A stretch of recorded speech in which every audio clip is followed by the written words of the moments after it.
tonight's symposium, how do you speak out in support of the arts, and what voices are represented in the conversation of arts advocacy.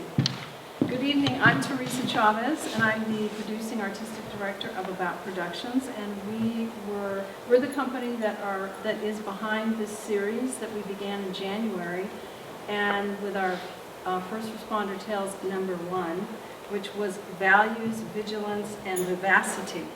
And we had, for those of you who weren't here, we had John Malpede here, and he, from LAPD, which is the LA Poverty Department, and that was pretty much focused on his and his company's work, how they do the work. They mostly work with the homeless population here downtown, but they tour nationally and internationally, and it was a very enlightening conversation about really what we felt was a premier, in a sense, first responder company, a company that works directly with the community, engages with the community, works with the community as if the community, in a sense, is a professional artist. It gave everyone an insight into their structure and strategy and how they approach their community-based work. Then the second symposium was Tales from the Trenches, which was focusing mostly on financial strategies for first responder type companies. And all of these, by the way, are on our First Responder Tales website. So if you missed any of those, the video is all there. The whole evening's video is there. Also on that same website, we have a blog that we'd love for you to participate in. Ramona Pilar Gonzalez is our main blogger who's here tonight. And we'd love to get your engagement with that.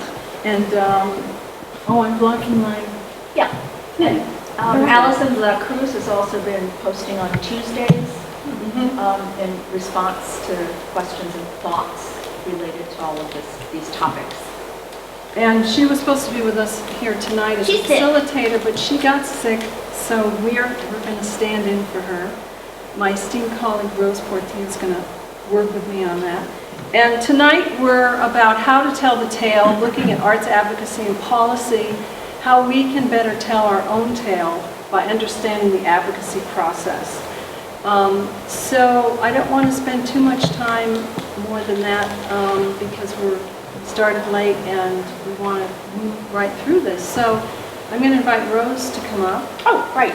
So all I'm going to do is just get a sense of who's in the room and what the current vibe is. So I'm simply reviewing questions. See what you have up there. What drew you to tonight's symposium? Concern for the arts being valued, interest in advocating for the arts through our work, an opportunity to learn more about advocacy, and to hear from advocates and learn from them. How do you speak out in support of the arts? Already, what do? Create awareness among young people in the courses that are taught.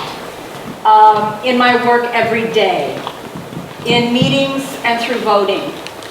Encourage family and friends to support the arts. And what voices do you feel are represented in the conversations of arts advocacy? That's a lot of consonants altogether. Well-informed people of power are the voices that are represented, and larger institutions. Seems to be the feeling so far. So with that, And if you just came in, feel free to add your thoughts. I spoke what was there, but is there anything else you would add to what voices you feel are represented in arts advocacy? I would add that arts education, I think, has a loud voice in the realm of advocacy as well. Anything else? Okay. What about ways of speaking out that are part of your practice or you participated in? Anything else that we may have missed? Okay. And any other reasons that may have drawn you to tonight? I see you nodding your head. I want to see how other people approach the issues, how they do their outreach. Want to know how others approach the topic. Yep.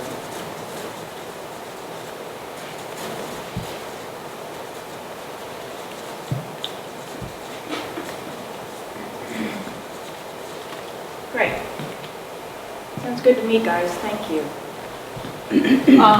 Yeah, thanks. We just wanted to be able to, oh, more. Sometimes advocacy is subtle and it takes other disguises. And like being somewhere in a political setting as an artist and letting somehow people realize, oh, the arts can play a role, and there are creative ways to advocate or artistic ways to advocate. So I don't know exactly where that, I guess that's how I speak out. That's how I speak out too. You mean outside of the standard sort of Yeah. venues and...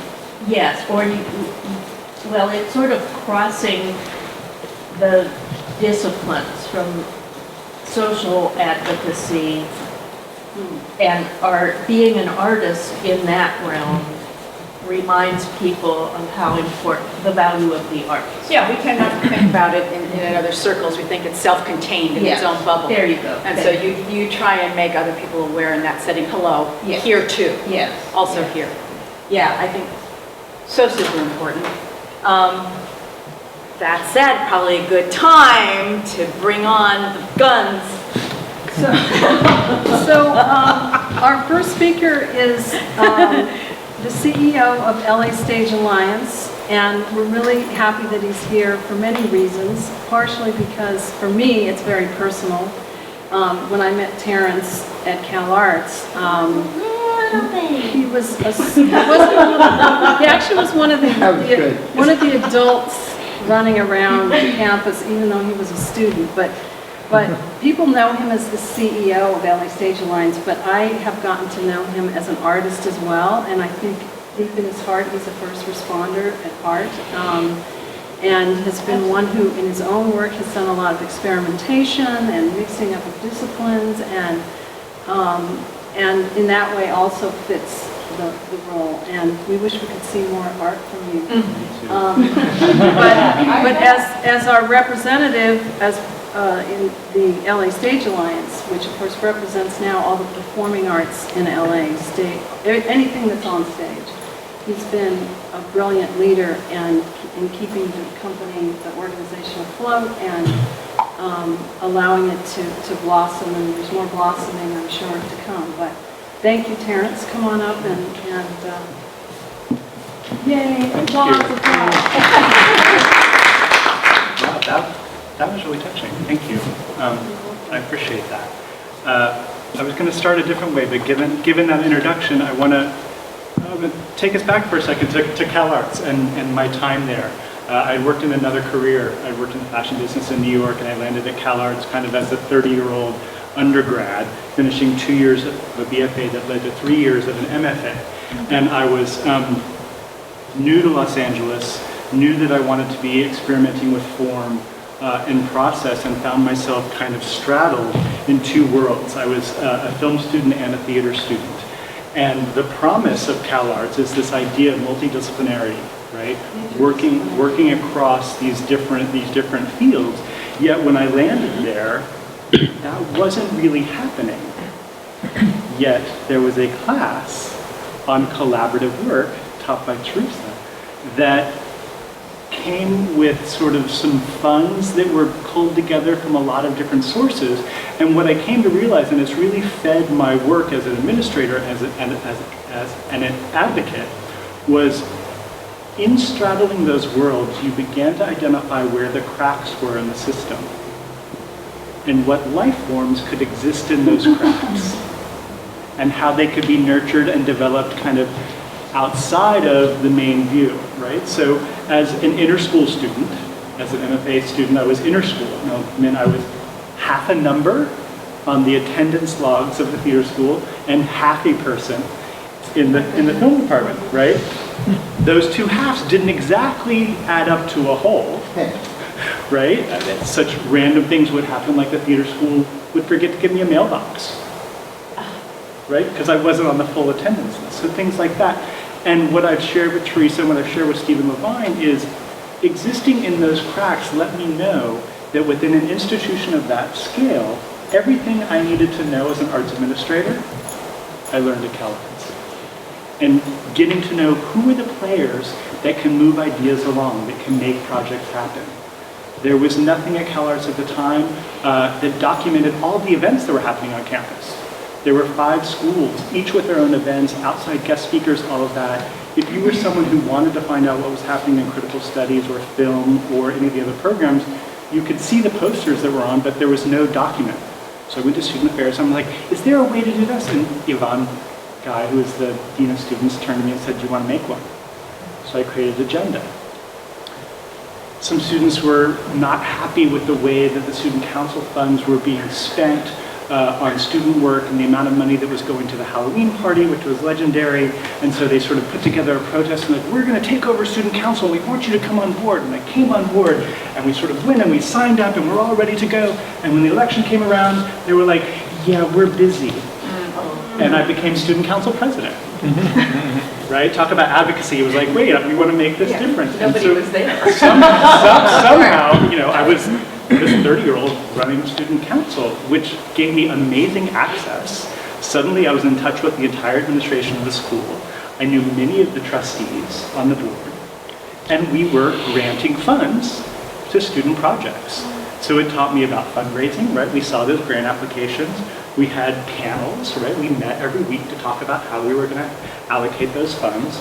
I would go to the board of trustee meetings on occasion and sort of get to see that process. And so it really taught me to be the administrator and, to some degree, the advocate that I became. So, and a lot of that I gleaned from Teresa's class and our work together and putting together kind of collaborations, which was the theme of the class and led to many projects that existed across boundaries. So a little different than what I was going to talk about, but related. So thank you for kind of sparking that memory. When Rose and Teresa asked me to be on the planning committee for this, I was very excited. I thought the title was a little controversial. Right? Sort of first responders. How does that relate to this work? And there was a great irony for me personally, because at the first session, I called Teresa from the emergency room. I was supposed to be here at First Responders Tales #1, and I literally called her from the emergency room. I had lacerated my tendon, just now 9 months ago. And it's sort of, it's analogous to how I think this title represents this work, right? The first thing that comes to mind with first response is emergency, crisis, right now, immediate. And what I love about this framing is it changes the timeline, right? That if we as artists, we as art makers and theater makers, we're responding to crisis of self, crisis of conscious, crisis of society on a different timetable. Right? That sort of takes something that's really kind of vertical and immediate, you know, the sort of the firefighter, the people who are going right there thing, and thinking about the issues that we face, that we address in our work and our daily practice, is looking at maybe right now, maybe it's a response piece about some issue that's happening in the community or within society, to something that's happening over a year, over a generation, over an era, right? And it takes this idea of our work being kind of temporal to potentially timeless. So I just kind of wanted to plant that seed as we think about kind of the stories we're telling and how our work, how our role as artists addresses this idea of kind of responding to our issues in our communities. How many of you are familiar with Simon Sinek? Start with why. Charlotte, great. I think because you recommended it. Oh, perfect. You got it. Yeah, awesome. Very, very cool. Can I have a brave volunteer from someone from a theater company or one of the arts organizations? I just want to ask you a couple questions. Great. What's the name of the organization that you work with? About production. Great. Tell me a little bit about productions. Well, they are a producing theater company. They also have an education component, and they're based in Pasadena. The education component works with at-risk youth to teach literacy through oral storytelling, oral tradition, and recording the stories of past generations of Chicano movement people and just that generation. Great. So thank you for diving in. I'm going to ask you a different question. Why do you do the work you do? To work with people who are dedicated to finding optimism under a bunch of like heavy grayness, and the arts are a way to do that. It's a more fun way to do it, I think, than therapy.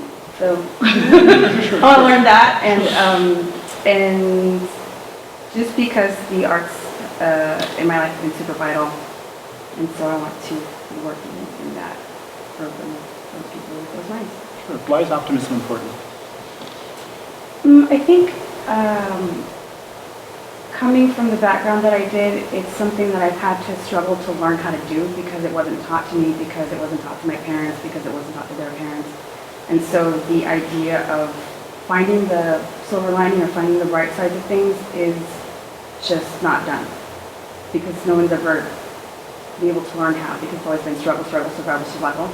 I'm not in the position to be surviving anymore, so I want to figure out how to live, and in order to do that, there just has to be a balance of like, sure, terrible things can and probably will happen, but then my thoughts can. And did you have a personal experience with that silver lining component and being able to identify that through art making or through an arts experience? Yeah, like several times over the course of my life. Can you describe them? Okay. So I was maybe 4 years old, 3 or 4 years old. It was like Calvary Chapel daycare, whatever, I would go. And we had this recital for Christmas, and they taught us Silent Night in English, German, and Spanish. And I was the only one who remembered it the day that it happened, so I got to be able to get up and sing it in front of everybody. And I remember just really hoping that my dad would show up, because he would show up every now and then. And like I remember when I went up to go sing, I didn't see him there, so I was like, okay, well, whatever. So I sang, and I sang in all three languages, and then when I came back, he had shown up and he was able to sing. So it was, I mean, I learned 3 languages real quick. That's a pretty good silver lining. I don't remember it anymore, but and subsequently, when I would have performances or something to do with art, my dad would show up. Like, he would make a point to be there. So. Thank you for sharing that and kind of diving in. I use that as an example. One of the things that Simon Sinek proposes in this book is that often when asked what we do, or sort of, to kind of talk about our work, that we immediately go to the what and the how, right? What does About Production do? Right? We're engaged specifically in theater making, art at-risk youth, blah, blah. Just good and fine. But when we hear that personal story of the why it's important to you personally, at least for me, I'm not sure about others in the room, but it was a much more compelling story, right? Sort of the mind opened up a little bit, and certainly the heart opened up and allowed us to kind of engage in that process. And what Simon proposes in this book, and in a fantastic TED Talk, that if you've not seen it, it's definitely worth seeing. It's worth 18 minutes of your time, where he walks you through this sort of golden circle idea he has. But his whole premise is start with why, then get to the what and the how. And certainly I know that that process has helped me kind of framing my work as an advocate, as an artist, and it really, from an artistic point of view, it also can help you narrow in and really figure out what it is that's important to you individually and what you bring to the table. And it's a good way to kind of work with collaborators and identify what that shared space is, right? Because everyone's bringing their unique experience to that. And certainly when you get to the advocacy component, those personal stories are the ones that resonate with people in power. Be they electeds, be they officials, be they staffers, be they kind of fellow constituents in your community who are working on similar or unrelated issues. If you can get to those human stories and find common ground, then perhaps you can link arms and move together forward. I think we as theater makers and artists are natural storytellers, right? So it's not hard for us. I think this is trained behavior, this talking about the what and the how. But if we begin to kind of rethink how we position ourselves and what we lead with, often those why stories can be really compelling to move our cause forward, as it were. And I'll sort of close with this, circling back to my time at CalArts and kind of the way I think about art making and theater making. The thing that excites me most is work that allows us to ask better questions, right? That doesn't sort of present this is the answer, right? Capital T, capital A, the answer. This is how you should approach this work, this idea, this premise. And so it's with that spirit that I enter advocacy, right? That we're asking better questions. What are the questions I need to ask this staffer, this elected official, this fellow advocate on another issue? What are the questions I need to ask to unearth what we share? What's our common ground? How might I win them over to my cause, to my beliefs, my kind of talking points, right? To be really specific. And so it's with, I leave you with that. In the capable hands of these two, will take you through a fantastic process, but that idea of starting with why and then asking better questions. What questions might we ask of one another to be able to move a cause forward, to move an idea forward, to move an agenda forward? And I think that we can do that in our personal practice, certainly within our communities, and absolutely on our stages. So those are my introductory remarks. Hopefully it's helpful. And I think I toss back to you guys to introduce them. Oh, and then I'm going to introduce.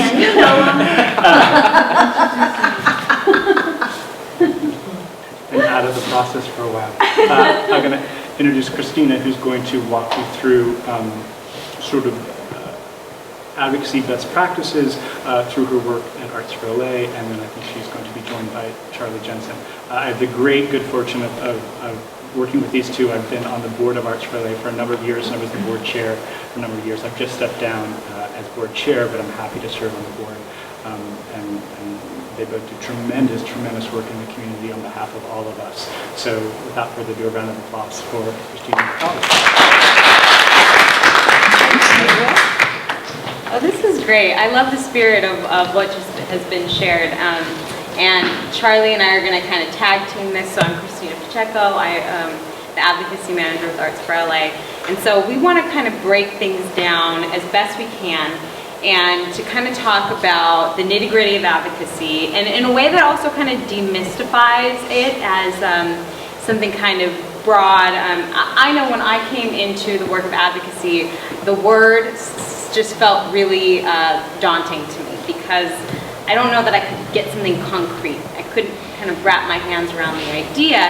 And through this work and through kind of a lens and ways of understanding it, I feel like it's become a lot more accessible. And that's what we want to make advocacy, is very accessible in our work so that everyone feels that they have a part of it. Because I know, as we just mentioned, each of you are storytellers in this room. We are natural born storytellers.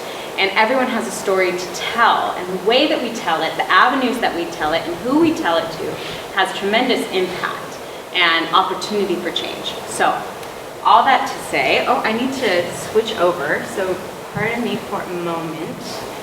I'm gonna see if this works. Oh my goodness, look at magical technology. It's magical. Using your voice to move policy, or using your voice to advocate, or using the stories that you have to make a change and a difference in the area that you want to make a change and difference, and we're going to talk about that. So I love that when we talked about the why, because at the end of the day, who does advocacy? Humans do advocacy. people. People to people do advocacy because we care about something. So advocacy and kind of the definition of it is an active support of a cause and informing about an issue in order to accomplish something, right? So that's kind of the technical, but we're going to break that down a little bit. Ultimately, what I believe about advocacy is that it's really about influence through relationships. And those relationships have a number of kind of strata to them in terms of who makes decisions, and we're going to get into that. But advocacy is about influence through relationships kind of at the end of the day. And it's also about creating avenues for change. So in our work, I see a lot of what we do is creating these avenues so that we see very clearly where we are, where we want to be, and how do we get there, and who's part of that.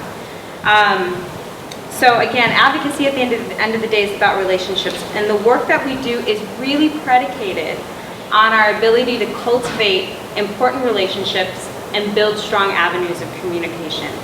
We get to tell our story and impact decisions, and we can do that in a number of really powerful ways if we know who to talk to and how to frame our message, which Charlie is going to talk about brilliantly later, and I love hearing him talk about that because I always learn something. So why is it important? Why get yourself involved? I think we all have a personal reason. We may need something for our own organization, or we believe in something, and then we also represent in our voice in the artistic community something larger than ourselves. So there's this kind of macro and micro element of advocacy.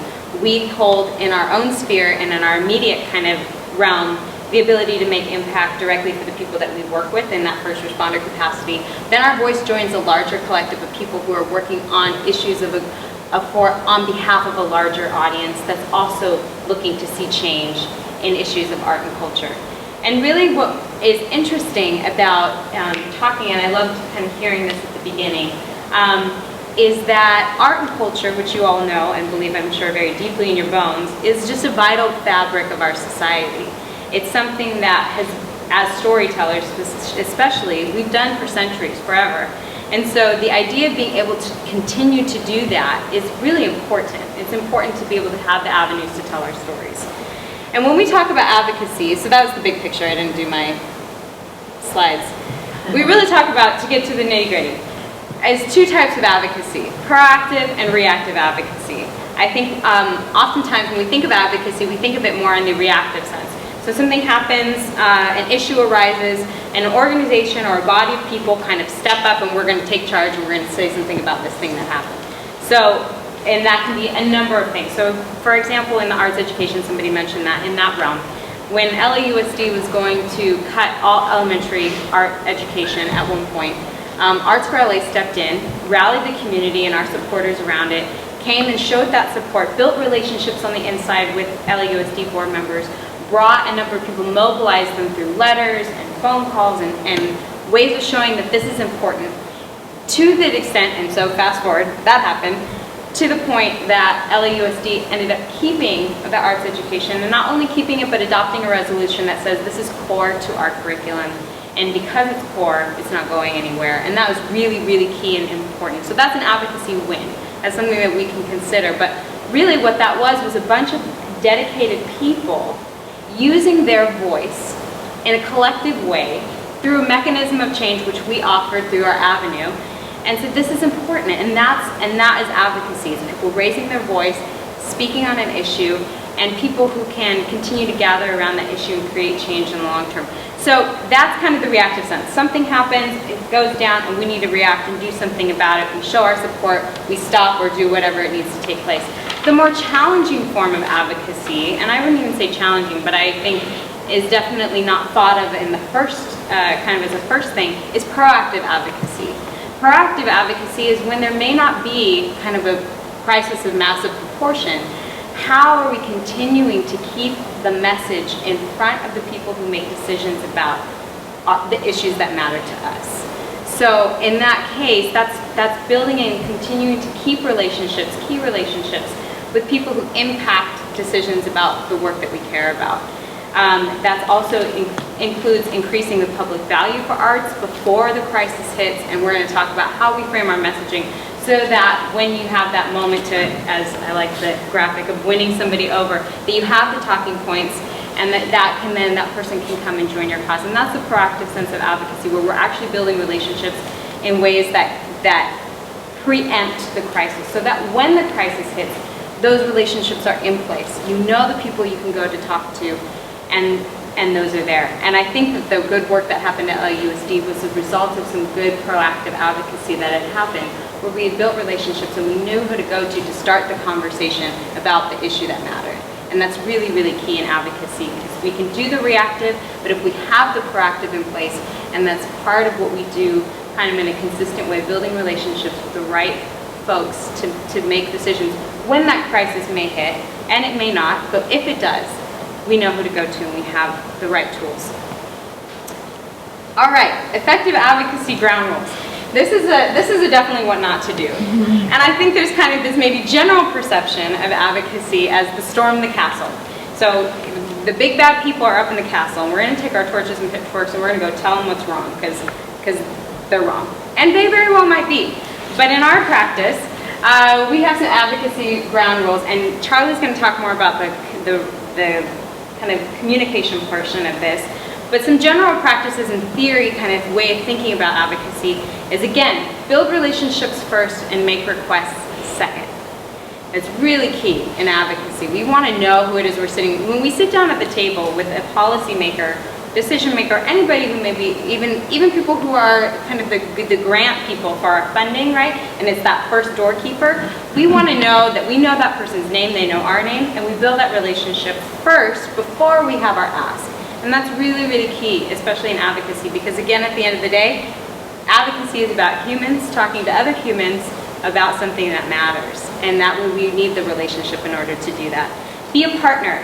Sit on the same side of the table. I love this story that somebody told me once, which was a student had a bad grade on a test. And so as the student was talking about, and I was ready to go into the professor's office because I really disagreed with this grade. I should have gotten an A on this, and I was really mad about it. So they went into the office just storming, huffing and puffing, ready to make their case. They had their 3 things they were going to say, and they were going to put the hands down on the desk and lean over and give it to him, right? And when they walked into the office, the professor had a little table and a couple chairs by the window and said, why don't you have a seat over here? And immediately diffused that student who was ready to go in and with the torches and pitchforks and take down the big bad, professor. And really what that showed is the ability to sit on the same side of the table, because all of a sudden it came from you're the person in power and I'm the person that's asking for something, to we're sitting on the same side of the table having a conversation. And when we can be in that mentality, especially as advocates, it really changes the game. It really changes the game. We talk about do your homework. So when we go in to talk to people who are making decisions, and we're going to talk about who these decision makers are in a minute, we want to know what their stand is. So if it's our city council member, for example, we want to know what other issues are impacting that particular district. It's important to know that, right? We have things that we care about, but what else is the big picture beyond that? Keeping a positive tone, we're going to talk about that. Share ownership of good ideas, and be your expert on local issues. You know your communities, you know the people that you serve.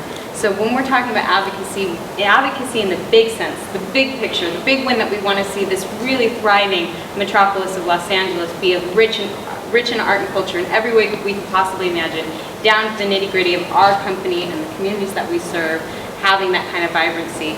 We are the experts on that community, and we're also a member of the larger community. So when we speak from that place of it's about my community, it's about the people that I know and I serve, and we can talk about those human stories, it gets to the heart of the issue, and that's really important. All right. I'm going to keep this part really brief because I'm going to go back to some of the policymakers. Oh, you made it onto our slide here. That wasn't even planned. You're looking real fancy here with former Mayor Antonio Villaraigosa. But again, it's about humans talking to humans. So there are power systems that are in play in our society and in advocacy. There are people who can have the power to make decisions about our work and about funding and about policy and about things that do come down and trickle down and impact us directly. But at the end of the day, they're people.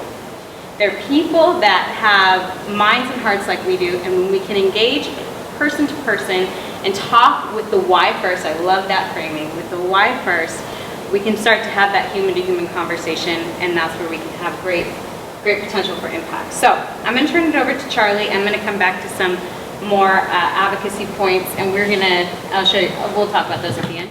Okay, does anyone know why the mural ordinance broke? Or was broken?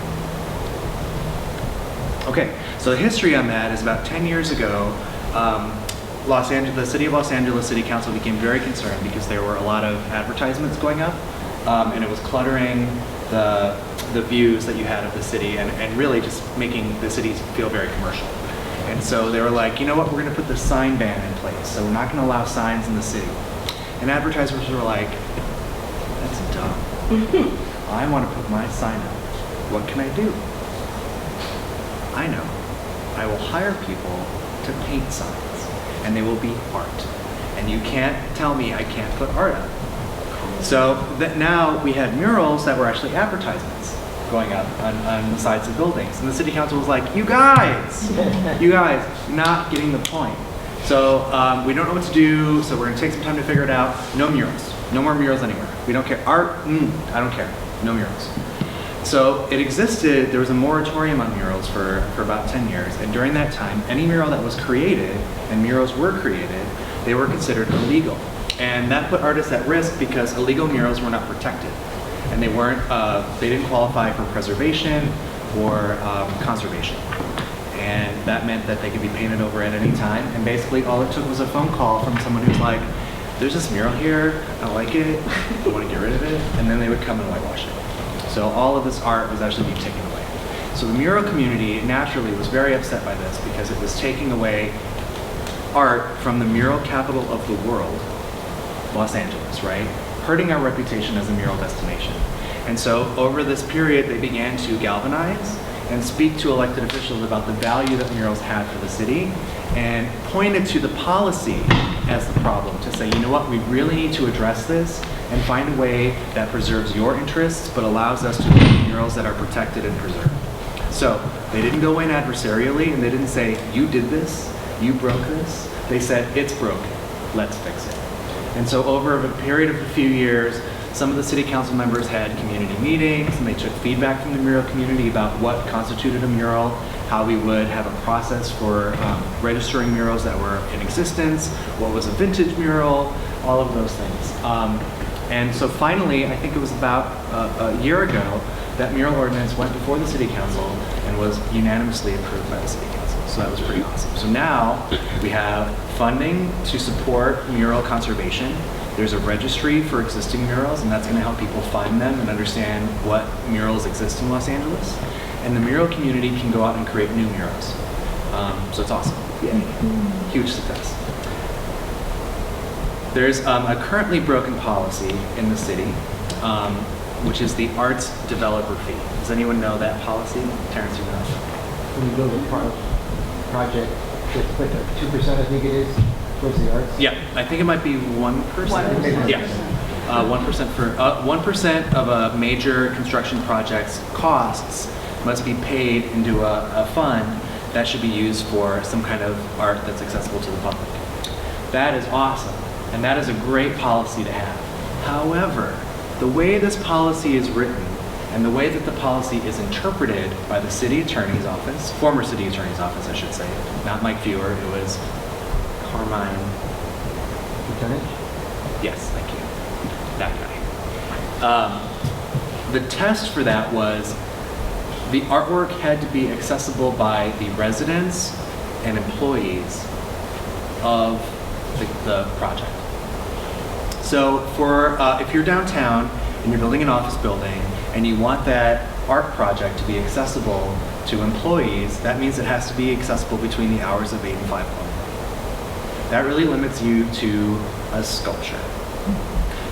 That's awesome. We love sculptures. However, we don't need a sculpture in front of every building necessarily. There's probably a lot of variation that we could look at in how to use those funds.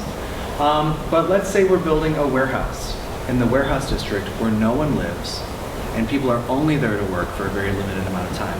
Do we want to put a sculpture there? Does that serve the interest of the public? Probably not.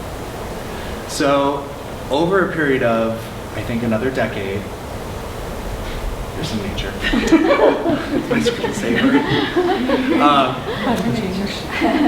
all of this money was being paid in to these separate accounts, but no one was really able to track like the aggregate amount of money that was being collected. Some of these warehouse projects, the Department of Cultural Affairs was like, this isn't a valuable use of the public's money, so we don't want to do this. We don't want to put a sculpture here where no one's going to ever see it. So that money sat. So the controller last April released an audit of all of that funding and determined that there was about $7 million that had collected and was not being used. And that's the public's money. So the controller's job is to protect the interests of the public and their money, taxes, all of those, how city expends funds. So he was like, you guys, serious problem. We got to find a way to spend this money. So now the conversation that's about to happen is, hey, city council, hey, city attorney, hey, community, how can we best use this money? And that is an advocacy opportunity, right? So the conversation's about to happen. We can help set the agenda for that conversation. And as taxpayers and community members, we can help guide elected officials on what serves us as residents of Los Angeles. And I'll turn it back to Christine. So I love that we ended on an opportunity, because the thing that I want to mention is the opportunity for unconventional opportunities for policy connection. So I think we're going to give you this, which I can mention now, which was our legislative agenda from Arts Day. So Arts Day is a day that Arts for LA we organize. Charlie does a fantastic job with that. We go to City Hall. We have about 400 people there this last Arts Day in April. It's a showing of support for kind of the major community of art and culture in Los Angeles. We do a presentation to the City Council, and then there's delegation meetings throughout the day. So small groups of delegates will meet with their City Council person to talk about issues that matter in that particular district, in that council district.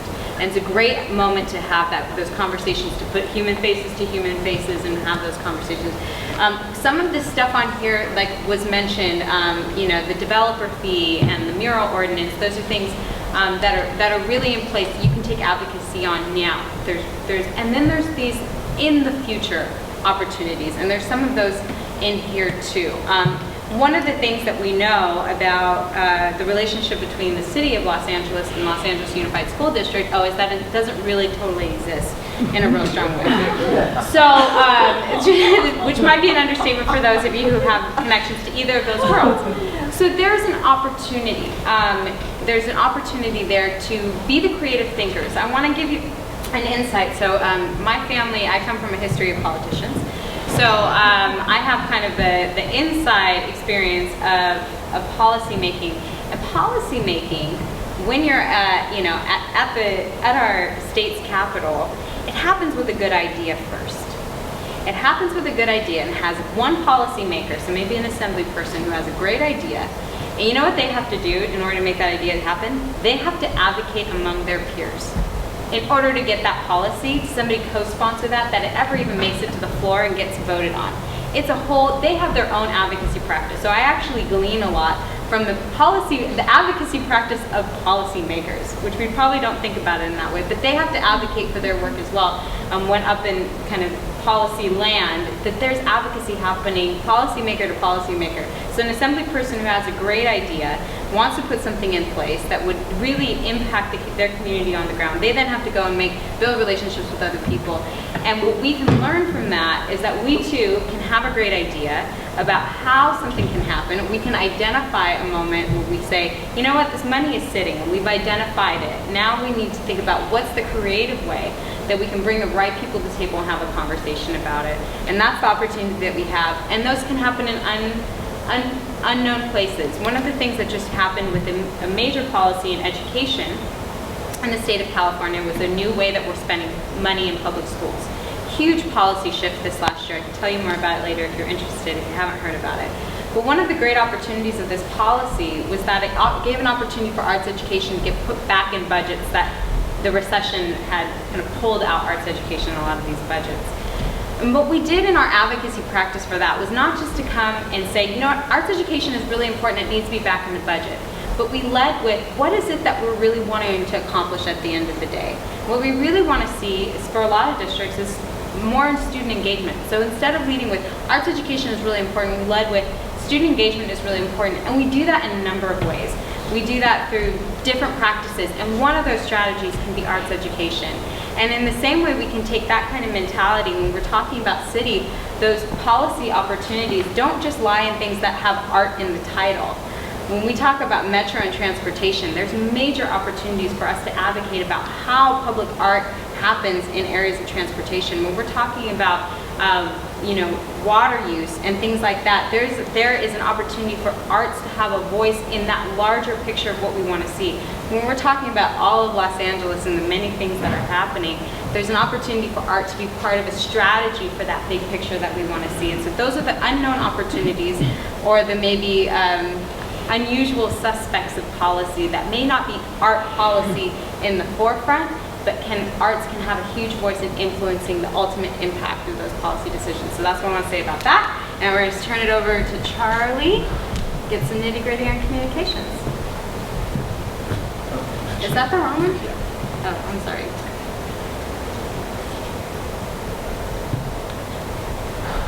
Okay, so I'm going to focus on, sorry, that should say the arts. I don't know where my S went. Earlier today. That's how it goes. I really want to focus on small advocacy moments that you encounter every day, and I think these will help prepare you for the larger conversations that you could have down the line with policymakers and elected officials. But how many people here have met someone and explained that you do art for a living, or that the arts are a big part of your life, and you're met with resistance, or people don't like, what? Art is your job? How do you live? How do you pay rent? And people are mystified because they have preconceived notions about what this means. Okay, so preconceived notions are really valuable.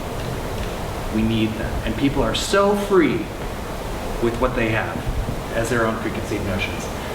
So when you have this moment where someone resists what you're telling them, they're going to tell you why they're resisting. Listen. Listen to those words. Because that is going to tell you how to convince anyone to support the arts. Okay. So when we talk about advocacy, the first thing you should know is you cannot change someone's mind. You cannot. It is impossible. Rock, boulder, mountain. Don't bother. But what you can do is you can convince someone that they already agree with you. And that's what I'm going to teach you how to do. Basically, all of us in this room have frames of reference for how we make decisions. They're shortcuts for thinking, because we don't like to think. We actually look for quick answers in our brain. It's not a fault of ours. It's actually a survival mechanism that we need. And what they do is they allow us to quickly process incoming information and decide how we're going to incorporate it or reject it. So when you tell someone you work in the arts and they're like, psh, that's their frame of reference. That's okay. So how willing they are to believe you, it really depends on how well you can match their frame of reference with your argument. I hope no one gets motion sickness. If so, I'm sorry. Frames determine how we think about issues. So they seem like liabilities, and they sort of are, except at the root of all of our frames are values. Mostly we have different values as people, which is why people argue and fight, and why we go to war, because we believe different things are correct or possible or true. But within communities form around common values. And communities can be very large sizes. So we could have a global community, we have a United States community, American community, we have a Los Angeles County community, and the smaller that community gets, the more specific the common value is. But I want to talk about the American level, because those are, I think, the most tangible values that we can identify. And I call those incontrovertible values. They're things that people will never reject. They'll always support. How many people in this room want less freedom? Please raise your hand. And don't be shy. Okay. You all want freedom. Do you want more freedom? Could you use some more freedom? Maybe a little. I wouldn't mind. I wouldn't say no. Maybe I don't need it right now, but I might want it later. So freedom is a pretty incontrovertible value, and in fact, Americans they will rush to an argument where freedom is on the line. Freedom to hold a gun. Yes, I want freedom. Freedom to bear children. I want that. Freedom to marry. Yes, let's do that. Let's all get married. Everyone should get married. Freedom. We love it. It's amazing. There are a lot of things Americans don't like. Americans don't like entitlement. Americans don't like people getting things they don't deserve. Ooh, God, that just burns us up. But what we do like instead is opportunity. We believe everyone should have the opportunity. What you do with your opportunity, that's not my business. I got my opportunity, I took it, I'm rich, I don't care, I pay my taxes, I'm fine. You had an opportunity, you blew it. You had your chance, you're done, right? But opportunity itself as an idea has value, and that's one that we always come back to in arts and culture, because arts and culture is an opportunity. So we always want to think about that when we're talking about art. What are some things people criticize about the arts? Frivolous. Oh God, do we need more art? I'm a poet, and I love hearing poets say there are too many poets in the world. Elitist, definitely. God, it's only for those people who think they're better than everyone else. God, I hate them. Impractical. Isn't what do you use art for? I mean, art is not going to fix your roof. I don't need it. Okay, or some of these things. The arts are a luxury. The arts are for white people. The arts are for wealthy people. The arts are only European in origin. People who are artists are starving. They don't work. They don't do anything. They just leech off the rest of us. Okay? We need to understand this. We need to be prepared. We need to know that people think this about the arts, even though they're wrong. They don't think they're wrong. So what we need to do is we need to turn that around. Okay? We need to turn it on its head. We have to understand their frame. We need to cloak it in darkness, and we need to never, ever repeat it. Not ever. Let's never say these words that I blocked out. Not ever. Think them, but don't say them. Okay. The arts are opportunity. The arts are freedom of expression. There's two things that no one will ever argue with you about. So when we are responding to people who are being foolish about arts and culture, we must never, ever repeat negative language about arts and culture. The things that we know that people use against us. Not even to counter their argument. Okay? And it's a natural instinct to be like, no, the arts are not a luxury. The arts are really important. It's too late. You already confirmed that the arts are a luxury. So you always have to stay in a positive language frame. Okay? So how do we do that? Well, you all know words, and words have meanings. But words, like people, have feelings. And every word has a unique feeling.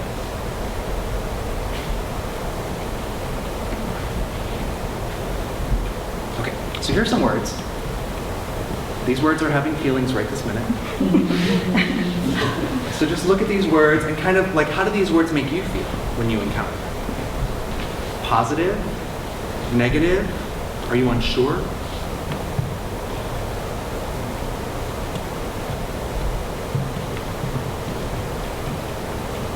Oops. Okay, so we have some negative Nancy's up there. A problem. Super negative. Nobody wants problems. Boo. Math problems. We don't want to destroy things. We don't want to struggle. We don't want to encounter roadblocks. We want open highways, right? We want horizon as far as we can see.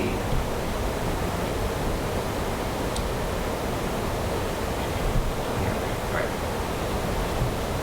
Happy words. We love benefits. Sure, yes, I want more benefits. I want opportunity. I want to thrive. I want to be enriched. All of those things are great. We love those things. But then there are things that we're not sure. Do we want change? Is change good? Sounds good sometimes. Sometimes I want something different for lunch. That's a good change. I don't want my marriage to change. That'd be bad. That'd be hard. I don't want my house to disappear. That's a bad change. So these are things to keep in mind when you're crafting messages. So here is some opposition we might encounter out in the world. It's very common. Arts education is a luxury our district can't afford when we are trying to get students to pass tests. Look, we've got real problems. I can't talk to you right now. I've got kids over here who need learning. They don't need playtime. Okay? Come back to me another time when there's money and I have, something I can do with the students that'll make you happy. What things here feel to you like opportunities to change the message? We already talked about one. Well, art increases cognitive development, creativity, problem Sure. solving, etc. Let's look at these actual words. Not a luxury. It's not a luxury. Okay, good. Great job. Luxury. Magic. Pretty magic. What else? Afford. Yes. Thank you. They're in order even. What's the third thing that we might want to think about here? Passing tests. You guys are amazing. Thank you. Perfect audience. A+ for you. Okay, so what we have here, we have stated problems. Awesome. Now we know what to address. There's a limited budget. They care about student performance. They are not measuring arts education because those students are not being tested on the arts. We know that too. We can intuit that. But the arts are nice to have. Luxuries are nice to have. I would love a BMW for free. I would not say no to that, but I'm not going to run out and get it because to me that's a luxury. So we also have implications here. The district values the things that it measures. Some disciplines are more important than others. So most things are more important than art. Learning can be optional. That's very dangerous. All right, that's something this administrator does not know he or she is saying. And lastly, arts education is a silo in and of itself. People learn art for the sake of learning art. It doesn't help them do anything else. We know all of those things are false. Okay, so we're going to turn it around again. So how can we address this statement by responding directly to what we are told? Other arguments are great as supporting data for what we're going to say, but let's turn around all of these parts that are wrong in the statement, okay? So let's look again at problems and implications. So what we need to do, we need to bring in our superhero positive opposite words, okay? Let's look in the O. I think I have some in here. So here are the bad words. Here are the words we don't want to look at anymore. Luxury, we can't afford it, and passing tests. If we were to flip those things around, what's the opposite of a luxury? Necessity. A necessity, good. What's the opposite of not being able to afford something? Having no money. Having too much money, saving money, or making an investment. And what's the opposite of passing a test? Failing a test. But what's a great positive? Learning to reason, learning. Success. Success is a better way of saying that. Okay, so instead of a luxury, we're going to say the arts are essential. Instead of not being able to afford it, we're going to say, no, we should invest in this. It's important. And we're going to say that we want students to succeed. Arts education is an essential part of a complete education. Our district must invest our resources in tools that lead to student success in every discipline. So we haven't said the arts are more important than anything else. We've actually said the arts are part of the pie, and everyone wants the whole pie. No one wants just a slice of the pie. It's not enough. And we've also said every other discipline in the school is our ally. That's really great. We're not making any enemies. Oh, and that's the end of my slideshow. I have a longer version of this. It's much more entertaining. There's more dizzying acrobatics. But I hope this is helpful. So what you want to do when you encounter resistance is turn the resistance around, but you need to be really direct. And that means that you have to listen for what is actually being said to you and what that means. Like, what are these values that the person is rejecting about arts education? And we know that there are very common ones like it's a luxury, it doesn't help, etc. So you'll find the same things over and over again. All right, thank you.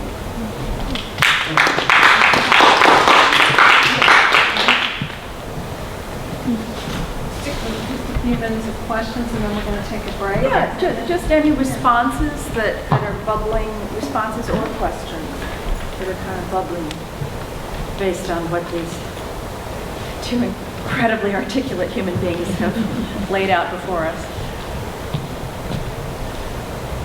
You can also see that there's a great height disparity when we stand next to each other. And I try to avoid that as much not as a negative. possible in our presentations. I But think that your height difference is essential to our comprehension. Thank you. I did The speak message such- you have such to put deficit. forward. It's an opportunity. Well, I was just thinking, like, you've got the high school for the performing arts in the city, so somebody, including LAUSD, considers arts essential, for well-being or for the future. And I had my niece went to high school for performing arts, and it was a life-changing experience. That's a great testimonial to add on to a message, because what's missing from here is proof, right? We can say this, but the next step is to really add data, observation, or testimony to it to really... The personal stories. Right, exactly. Again, complement the statement of the argument. Madam? 3 things: excellent advice and presentation. Secondly, when you do have successes advocating, remember to say thank you. Yes. And keep saying thank you. And third is to raise an issue. In the arts, there are a lot of iconoclasts and people that really don't give a damn what anybody else thinks about themselves, about their work, they're doing their art because it's fulfilling something for themselves. In the advocacy world, setting a good example is important, but in some ways it runs in the opposite direction as a lot of individual artists. So that's something, a gap to somehow work on, and I don't know if there's a solution to it. It's just a fact. It's just a fact.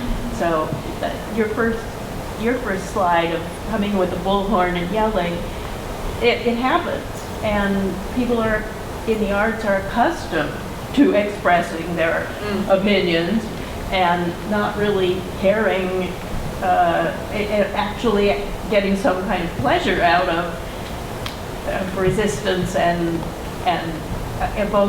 provoking. So anyway, it's a challenge to deal. Look at that.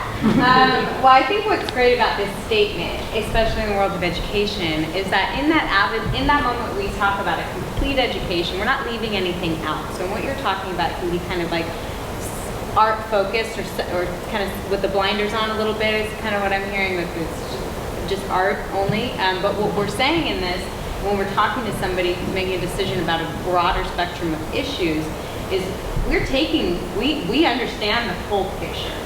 And we're saying that without the arts education, we're missing the whole picture. But it's not without the whole picture, right? Because we don't want to silo something. We don't want to silo, art to be over here just for this group. We don't want to silo arts education just for some students. We want to have a vibrant, social experience as general members of society. We want students to have a complete education. So when we're talking about it in that way, we're not leaving anything out. We're actually just inserting and saying, we're creating fuller, more vibrant tapestry and picture here. Yeah, and so just as our opposition makes implications in their statement, we've made one here, which is that an education that does not include the arts is incomplete. And if you want to fire up some parents, just let them know their kids are getting an incomplete education. Is that what the opportunity that they're promised? No. Second of all, if you want to really change an artist who can't advocate effectively and be a good partner, have them go to a city council meeting and listen to the people who make public comment, because those people are wild. And you don't even have to go, really, you can listen online. Yeah. It's just free entertainment. Irrational, bizarre, self-serving. And so when you hear that and you see how the city council members react to it, you understand that actually doesn't help at all. That hurts your cause. And then when you do see someone who's very measured and rational show up and come with a collaborative solution, all of the city council members will put down their phones and And you know who makes the difference in that too is who carries your message. If it's students that you're working with, let the students speak. At LUSD, at those board meetings, I'll tell you that the very few times where you'll get a real devoted attention and a clap and like a lot of nonverbal affirmation is when a student goes up and talks about their experience. Because the policymaker of the board is sitting on that board, hopefully, to make an impact in the lives of students. So we have to know who is the bottom line at the end of the day. It's the voter that's putting them into office, right? So maybe for a city council person, they're really listening to the voter in their district who maybe has a strong, community council or neighborhood watch group who's like, look, we're going to get you into office or not. They're going to listen to those people. At the board, it's that student who's saying, this is my experience. So it matters who brings the message. It really, really matters. Thank you. I just have a question. So, let's just take education out of it and make it just about arts or just about artists, right? Which I think are kind of two different things. Artists are an essential part of society. Yes. Yes. Why? Or even just a community. Why? Why are they essential? There's a list of why they're essential. My question is that a harder sell? Is saying the artists are essential or the arts are essential to society? Because saying arts education is an essential part of a complete education, like you're saying, it strokes and stokes, a whole, parents, one group. An easier sell. Yeah. Well, I would say that the word society is a tough sell because it's very abstract. And society is the realm of order and how we organize ourselves sort of legally and process, but the community is really where our heart is. So to say that an artist is an essential part of a community, I think, feels a little bit more immediate and understandable. And so if someone's going to press you on that, like why, you might say an artist asks questions. An artist brings people together. An artist forms bridges and bonds between people who are from different backgrounds. And that does feel really important to a community. We can't have a community without commonality. So, if you drill down, I think that does make sense. But it also expresses the worldview of the community as well. Sure. And certain voices are excluded, have been. So it's important to have all the voices heard. I would say that that's an incontrovertible value. We agree. So, being all inclusive like that, it's really important. And so you have groups like Dot Productions, making people aware of their history and background. You've got, an awful lot to sell. And the question is, how do you frame the message? But it seems to me in the case of the arts, sometimes it would be important to talk in the negative. What would our lives be like without music, without movies, without plays, without design? And I don't know if that would be a good argument, but It's a good argument. Because I'm in a situation now, my group, we're running out of money. And our message is, do you like the product? We've been doing this for 20 years. Do you want to keep it around for another 20 years? If not, we'll be gone. Because we can't afford it without your help. That's where we are right now. So that's something that I have to, figure out how to get that message across and how to sell it to other people who have, quote, money. We get grants. I mean, the city and the county, we get grants every year. I'm sure you get grants. A lot of the organizations do. We need more than that to survive. I think the existence argument is actually a hard sell in America because we have the free market economy, and opportunity in the economy means that you are afforded opportunity and you have to make the best you can of it, and businesses fail every day. So why should I save this theater instead of this dry cleaner? Like, they're both valuable to the community, they both provide a service. Why is one more valuable than the other? And we don't want to get into that hierarchy at all. That's bad for everybody because that creates an adversary for us.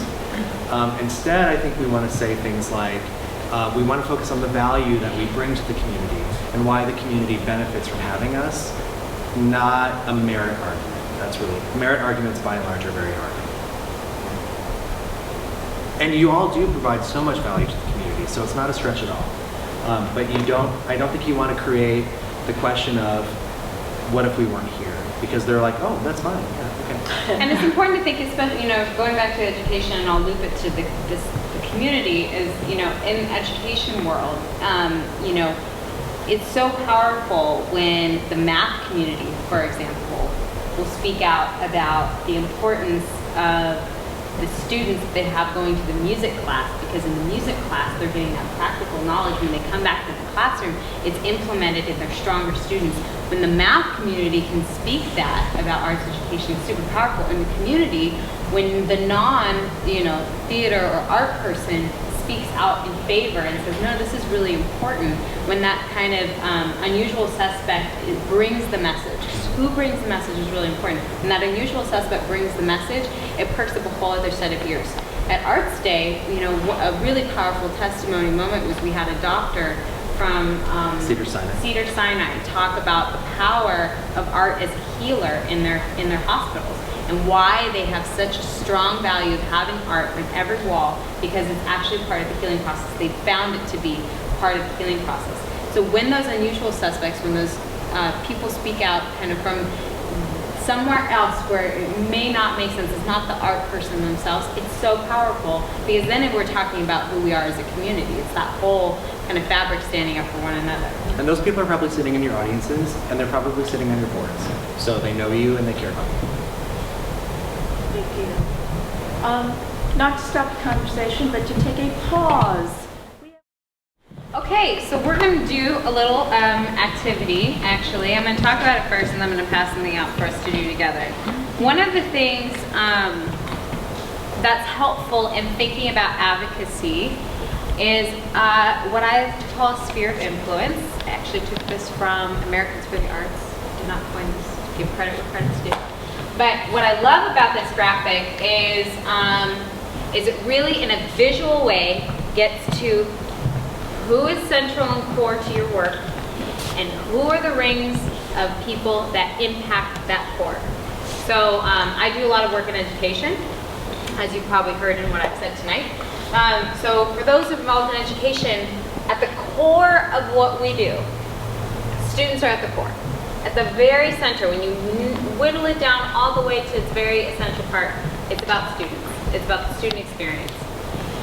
From there, it's important to know who has influence or impact on that core person, on that core central idea.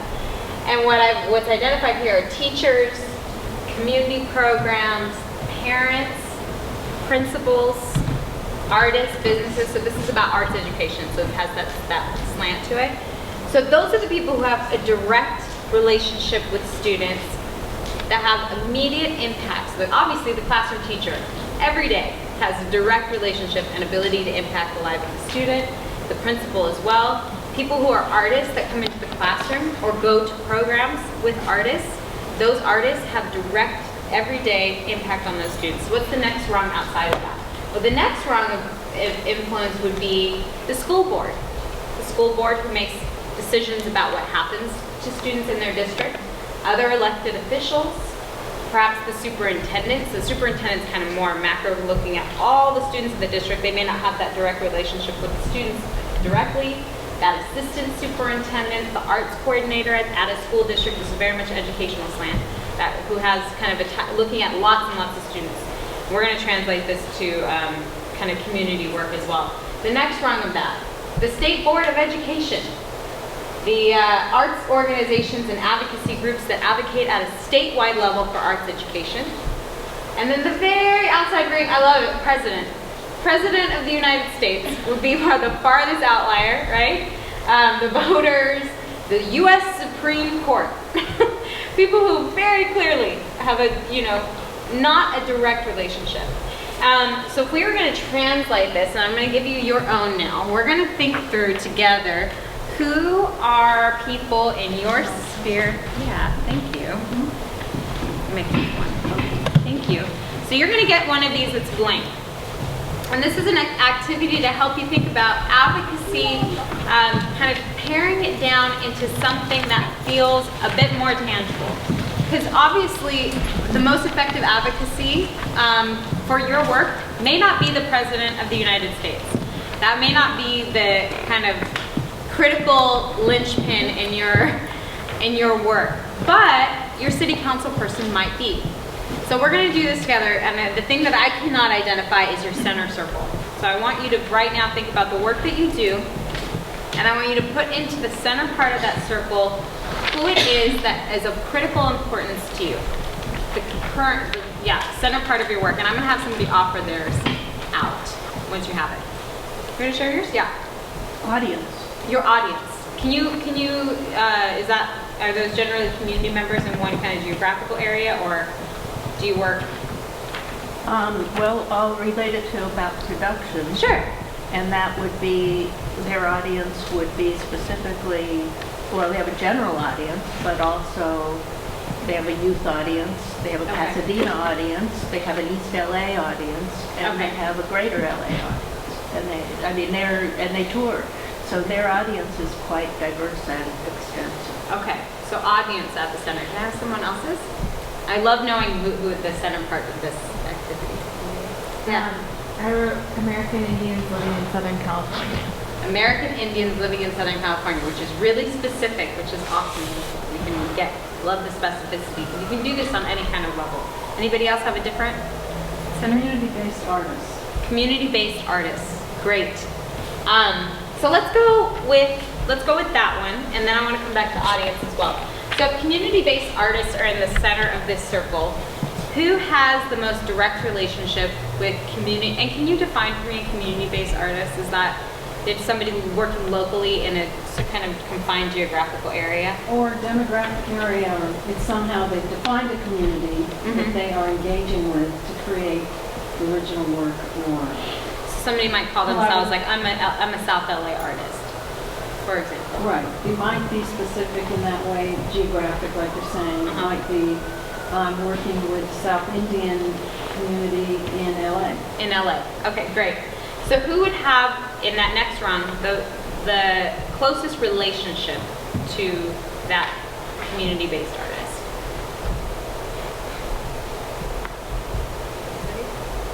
Well, the people in however they define the community that they're serving. Okay, so we would maybe call the community members, neighbors, the people who live geographically situated to wherever their art is happening the most of the time. So if they're centered at a theater that has an actual geographical location, I'm based in South LA. My theater, I work in this theater, and this is where I do my work. So the community surrounding that theater would then have the closest relationship. So that's one of the people.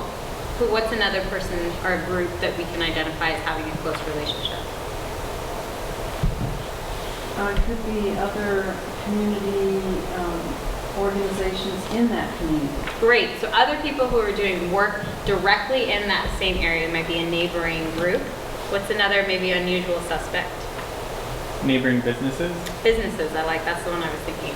So that's a great start, and obviously there are going to be more. But that immediately identifies for you in the work of advocacy. So if that community artist really needs support around an issue or an endeavor, perhaps the theater is going to close, perhaps audience numbers are low, perhaps there's a real issue that artist wants to take a stand on. Maybe it's an issue of immigration right now, and there's something that they have to say about that issue. Having something like this tool can help identify who are those immediate people I would go to. Maybe that means I'm going door to door in the community, because the neighbors are right there. Do you even know that this theater is in your community? We're doing this production about this, and it's really important. I'd love for you to invite somebody. Or neighboring businesses. They can put up a flyer, but also you can be invited to participate. There's a lot of systems that that the people can participate. So there's kind of a crucial touch area, right? That next rung is really critical. What's maybe a step removed from that? Yeah. The city council representatives, the neighborhood councils, Okay, so the neighborhood council president maybe, or the entire council. Great, the city council member for that particular district. What might be another? The state representative, the supervisor, the county supervisor, the state representative. Great. So I would probably put county supervisor, maybe even another step removed. But I love city council person, your district council. Maybe also, depending on your neighborhood area, a regional chamber of commerce. Yeah. Sometimes the LA chamber will have kind of site groups, right? So if the businesses are all on board, maybe they would want to go to the next kind of level up and talk to that next person. So when we're thinking about it, then we know, okay, well, the council person has more of a decision-making power, because kind of as you go outside of here, the decision-making power also increases, and the reach of that decision increases. So the teacher's ability, going back to the education example, the teacher's decision-making ability and influence really kind of limits to the classroom for the most part, right? The principal's influence is to their particular school site. They don't have a lot of influence over the next school site over. That's that principal's job. So when we're thinking about advocacy, it's important to know kind of the restrictions of the person we're going to ask. The neighborhood council person, that kind of immediate rung up, they're going to only be looking to serve that particular council area, that neighborhood council. They're not thinking about the wider councils. But your city council person is really there to serve that particular district. But the mayor of Los Angeles is looking at a wider set, right? Because they're not confined to a certain geographical area. And when we're thinking about who to ask, who to go build a relationship with, we have to think in terms of those tiers so that we're really effective, because I know that all of us have limited time.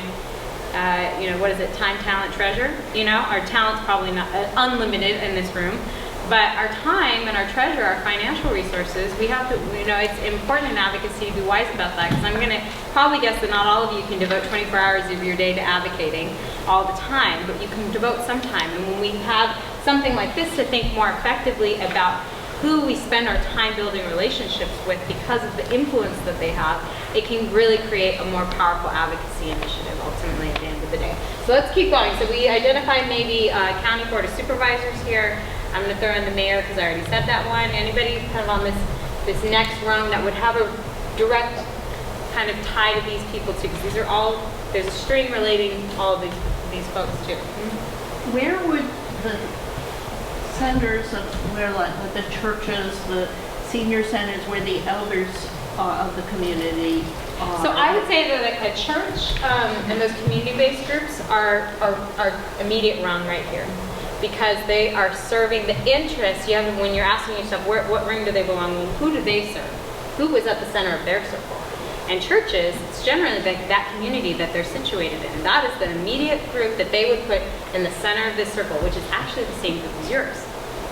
So how can you, knowing that, and knowing what we've now talked about value, when you have a value, if you have a shared value of we're here to edify this community, we're here to inform this community, we're both here to serve this community, then you all of a sudden have an ally because you have a shared value. And so it's really great, actually, to think about it in that way, because if you have that next rung, you can say, we're actually doing similar work, we're going at it from different ways, and we're talking about the same people. This is something I talked about a lot when I was doing advocacy work around this new funding policy, and in some of my education advocacy work, is what I found was that when groups were talking, we didn't know that we were talking about the same students. So there may be an education advocacy group whose main platform is English language development, and that is their big advocacy work. They really want to ensure that English language learners are getting the services that they need. And then there's an art group, right, an art community-based teaching group or whatever it might be, who are actually looking to help those same English language learners immerse into their classroom environment, into their community in a meaningful way by helping them share their story. They're actually serving the same students, but they're not talking to each other. But when we identify that the shared value is helping that student create have a more successful student experience, you're all of a sudden on the same side of the table. You have an immediate ally when you've identified the value first. So it's really critical. And we can keep going. Obviously, these ones there's times and places for the president of the United States to have a platform, and for us to go and say something to the President of the United States or the Governor of California. Most of the time, our advocacy is in these first couple of rungs right here, because that's really who we can sit down and have face-to-face conversations with in a meaningful way, where we talk about our shared values and we try and get something done together. So I want to give that to you as a tool. Does anybody have an issue or something they'd want to work through using this kind of frame of advocacy? Yeah. I don't have an issue, but I want to tack on the other side of the coin of knowing the influence that a decision that a person makes. in the community. I was at an institute a year ago in DC and was able to sit down with staffers of like the senator and the national representative or congressperson, and we had to reframe our issue to fit the national sort of conversation.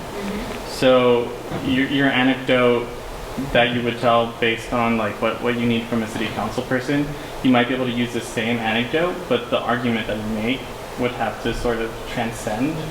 And what's important there is because the senator, the congressperson, the center person there for them is a really large group of people, right? Yeah. At the end of that, the group that they're serving, whoever's at the center of their circle, you have to speak to who they're valuing, who they're serving, right? Because we are set up in these organizations, or we're set up in these decision-making structures to serve certain groups of people. So even in our own organizations, we're set up and we know who we're serving, we know who we want to get to. It's the same for a senator or congressperson. They know who's elected them, right? Which is really important. Who's elected, who's donated to their campaign, or whoever they're serving at the end of the day. They're also making decisions that affect people who don't live in their district, right? And they understand that about their kind of collective decision-making power, but they're also there to serve and look out for the interests of people in their district. So when we identify who their center person is, then we can reframe our argument in a way that speaks to who we know they value. But when we have to really think about that, especially in engaging decision makers, is to know, well, who's important to them? What issues are important to them? Because the fact that you want to come share their voice is important, and they want to hear from you, and it's so powerful when you know what else is on their plate. So when you mentioned that an organization like Americans for the Arts, their platforms are national in scope. So like one of the issues that we were talking about was donations that artists make and the charitable deductions that they can take. If an artist donates a piece of work, they can deduct the materials it costs to make the work and not the intrinsic value of the work. So if they paint a painting, it's not the market value of the work, it's the paint and the canvas that they can deduct. And so that was one of our things that we were advocating on behalf of for artists. And so that affects a person in our district, but it also affects that counterpart in districts across the country. So and that's really key in policy, because what policy does is it creates precedent. You know, policy, hopefully, in the best form of policy, doesn't sit on paper and do nothing. We have lots of that. The education code of the state of California is filled with stuff that people don't do all the time. Teaching arts is actually a law. It's a law, as are 10 other things, which is why we don't generally take that platform front and center, because that would be looking at 60 other things that we're also not compliant with, and we don't want arts to then just fall off. Well, if we're not doing that, we might as well not do that either.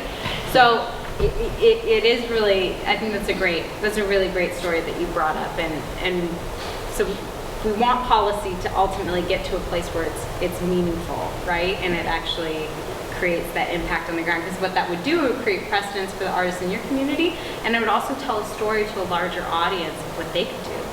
And so policy at its best form is something that's living and breathing, setting precedents and creating this new narrative for us to keep living by. And so our best policies are the ones that actually take that shape. But we have lots that. This was very constructive. Thank you. Okay, because it brings it into, I mean, it frames it in a way that's doable. You're reaching out to people that are not terribly far away, they're right here. And seeing them as allies and a bridge, and finding a bridge to bring more and more people into the inner circle. It's really... And collectively, if you're on board with these people here, you guys collectively can have huge influence on the next run. Right. Yeah.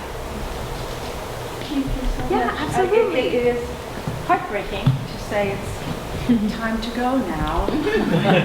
Are there any final, just maybe a question just to throw out there, just to, what is thoughts or questions that are just to be continue thinking of, as opposed to, we're not looking for an answer right now, just what are we walking out with? Yes. Keep also in mind the media and doing things that attract media attention, because that's a huge way to broadcast arts issues, arts values, arts accomplishments, etc. So thinking about how we can include media That's really in hard to bringing do. it into our issue. Because we used to get, But I'm going to hold you right there and say, let's just have, that's something that we want to grapple with and want to contemplate, not looking for answers. Question, what are some opportunities for individual artists and individuals to get advocacy training? Opportunities for advocacy advocacy training. So what are opportunities for individual artists? Right, so it seems like there is the need, and perhaps there's a way to bring us together. Training is important.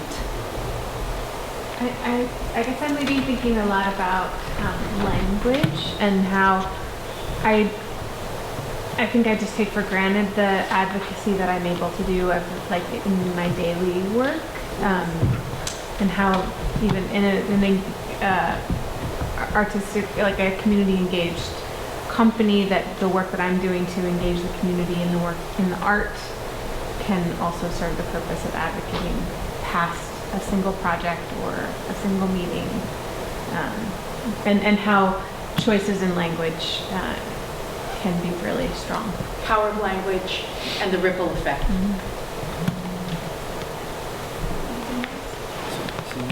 Thank you. That's a lot to think of right there, and a good place to end off. Yes, I know. So before we actually allow you to walk out the door, we're going to ask that you take a moment and fill out our lovely survey. That won't take you long, but we're so grateful that you took the time out to be here today, and you have a final thought. Oh, no, I was just saying, she's passing out. I'm passing out the literature also that they provided. Fabulous. Great. On top, it's under Thank you. There's going to be one more First Responder Tales in January. We believe it'll be in January here at Inner City. And that survey will allow you to throw some comments or suggestions to us to consider how to wrap up the series. We have ideas that we'd love to hear from you, and visit our blog and we should put that up. If we can switch over to.